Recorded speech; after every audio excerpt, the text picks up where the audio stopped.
Assalamualaikum to Sir Dr. Firdaus Sufyan. This is our group project. Topic 7: Policy change after PH talk in power. This my group member is Jerry George Dang, Ali bin Patrick, Khairul Naim bin Omar, Muhammad Izren bin Ali Ahmad, Muhammad Elvis Faris Budri.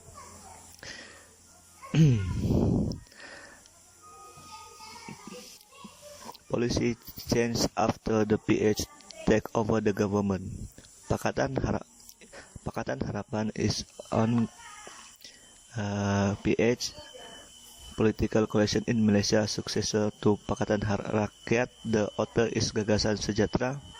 It was established in 2015 as a opposition again to Barisan Nasional Coalition that has ruled Malaysia since independent Malaya, again the direct predecessor Barisan Nasional Coalition, now as Alliance.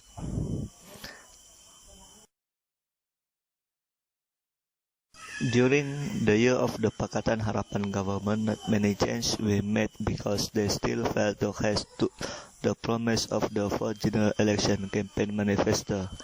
The Pakatan manifesto was announced on March 8, 2018, with coalition victory in general election on May 18. It is focused on their effort to implement the policy problem is focused firstly is economy. Pakatan Harapan failed to generate an economy for the country and the people. Pakatan Harapan economic model is more about imagine the economy than enduring various pressure. Secondly is politics. Policy problem politic, whether inside or outside the country. Pakatan Harapan political policy clearly present hard problem to the people on the country. Thirdly is national development. The model of national development under Pakatan Harapan government is also seen to have failed. That three aspects the policy problem of Pakatan Harapan is economy, politics, and national development.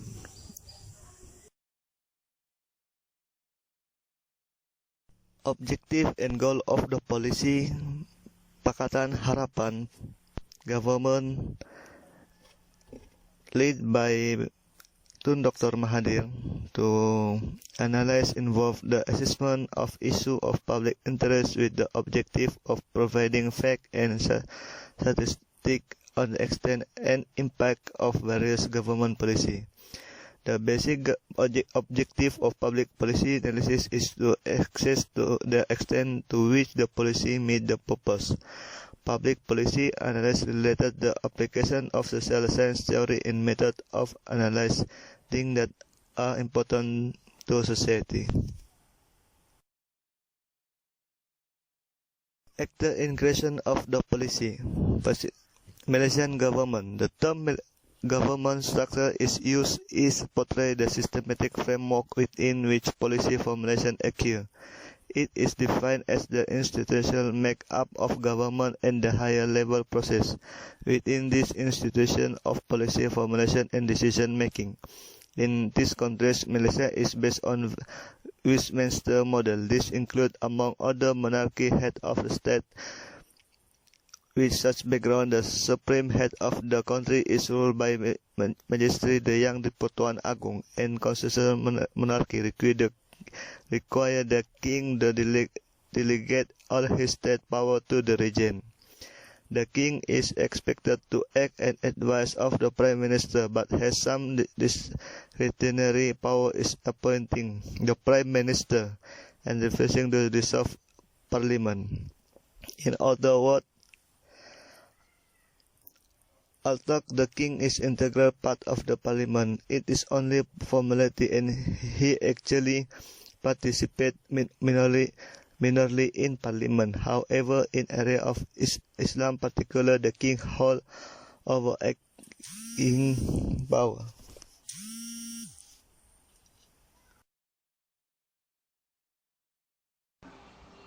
Hi, I'm Caroline Binoma. I'm going to present about the implementation of policy change after PH Pakatan Harapan took in power. After the General Election 14 Pilihan Raya Umum ke-14, Pakatan Harapan took over the government from Barisan Nasional who had ruled our country since independence. Malaysian citizens already selected their government and looking forward to see what the new government will do. There are several implementations of policy made after the federal government change. One of the first acts as a new government, one is abolishing the goods and service tax (GST) and reintroduce the sales and service tax (SST). But SST is only implemented on non-essential products. That is why SST received a good response from the citizens compared to when GST was introduced by the former Prime Minister of Malaysia, Datuk Seri Najib bin Abdul Razak. Secondly is the PTPTNs, Perbadanan Tabung Pendidikan Tinggi Nasional. Blacklisting policy was abolished. Pakatan Harapan announced to remove more than 400,000 loan defaulters from the Immigration Department's travel blacklist, since it has been the major agenda proposed by the youth every time the election is held. This is why people choose to change the government, because the new government listens and prioritize what the people want, especially from the youth. Thirdly is they introduced the new national housing policy. In January 2019, the Ministry of Housing and Local Government unveiled the National Housing Policy 2018 to 2025.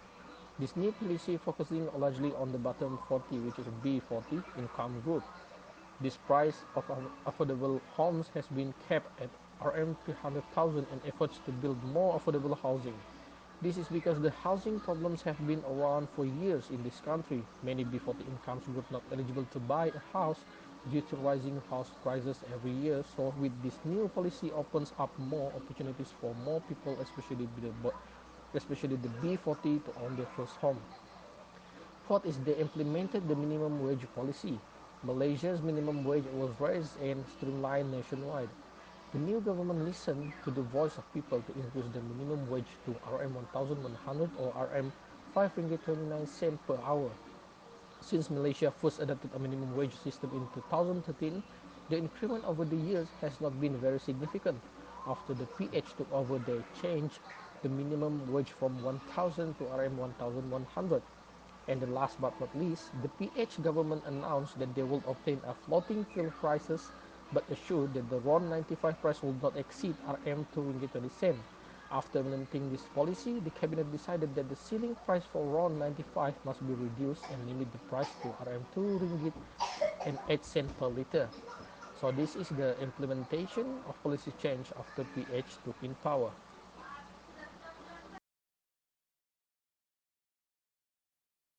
The effectiveness of policing PH government after takeover BN government.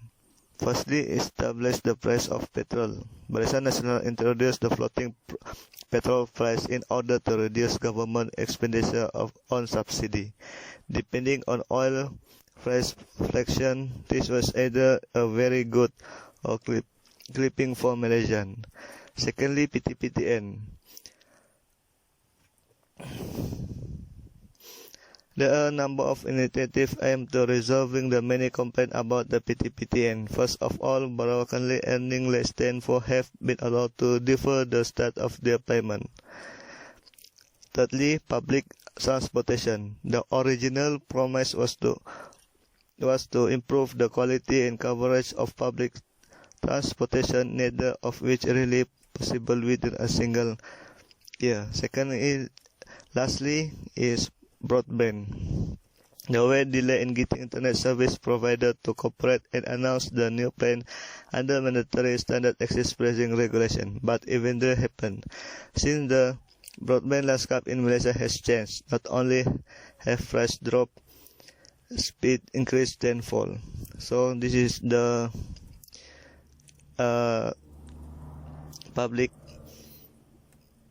the effectiveness of policy PH government. Establish the price of petrol, PTPTN, public transportation, and lastly broadband. So next is recommendation.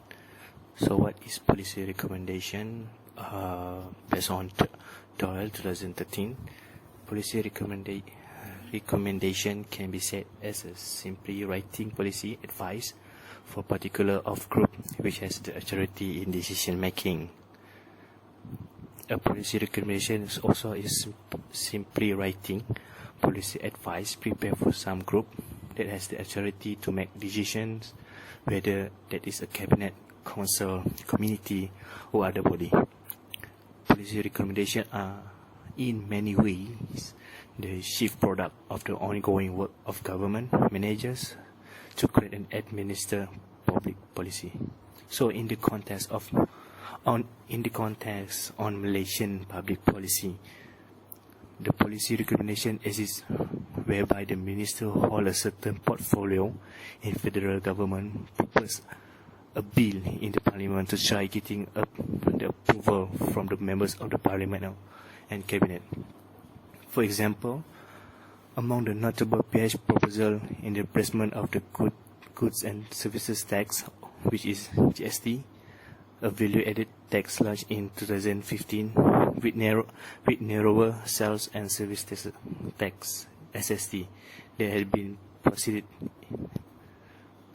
For me, this might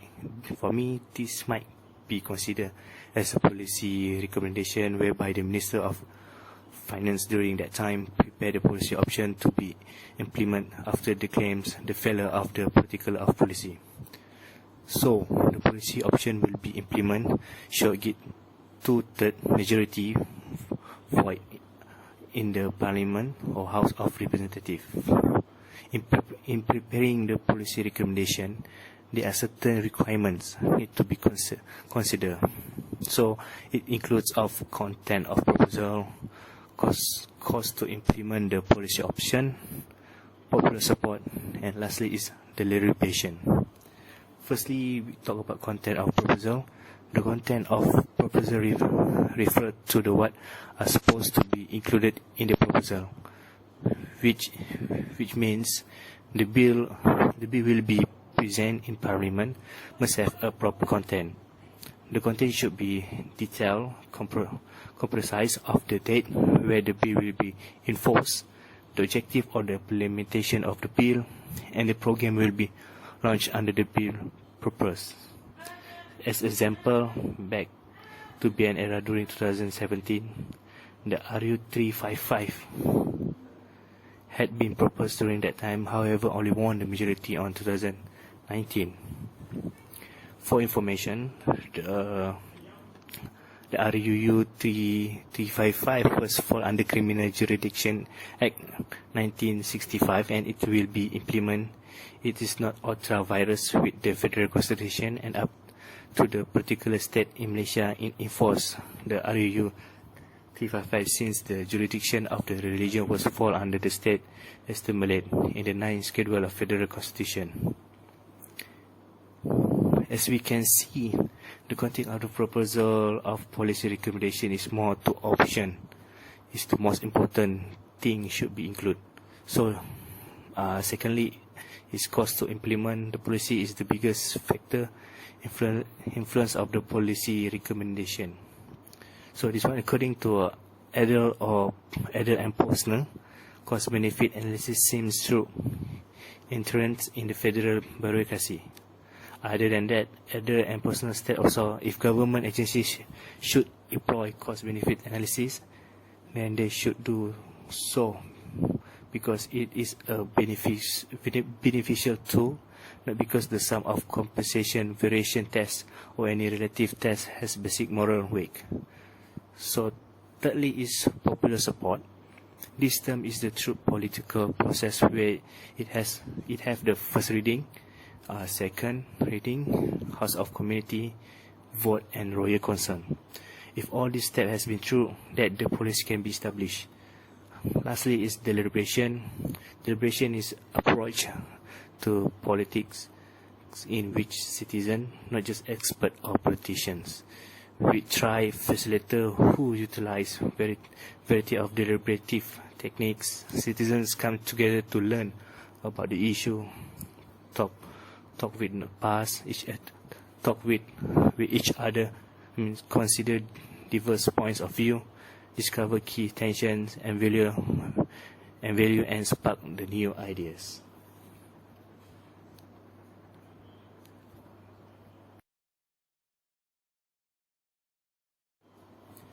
So in conclusion, when PH took over the previous government, he can say a lot of policies they try to change or apply, such as GST to SST, minimum of wages and so on. So with all these brand new ideas, but they must follow the steps to do a policy, because writing a policy advice must be from a group that has the authority to make a decision, whether that is cabinet, council, committee or other body. Thank you.